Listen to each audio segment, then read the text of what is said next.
శ్రీధర్య బాల్యం పాఠ్యం ఆధారంగా శ్రీల వీర్రాజు గారు బాల్యాన్ని గుర్తు చేసుకున్న విధానాన్ని సంక్షిప్తంగా రాయండి.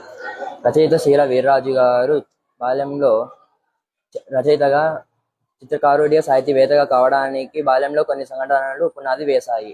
రచయిత శ్రీల వీర్రాజు గారు ఇంటి వెనక వీధిలో రామూర్తి గారు అనే ముసలాయన ప్రైవేట్ పాఠశాల నడిపేవారు. కేవలం ₹1 ఫీజుతో 20 మంది పిల్లలకు బోధించేవారు. రచయిత కూడా వారిలో ఒకరు.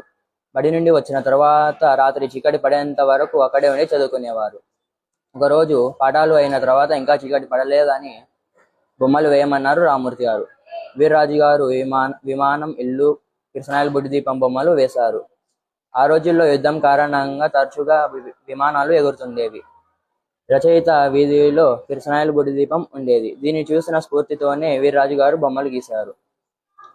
ఆ రోజు పలక మీద వేసిన బొమ్మలు, వీర్రాజు గారు వేసిన బొమ్మలు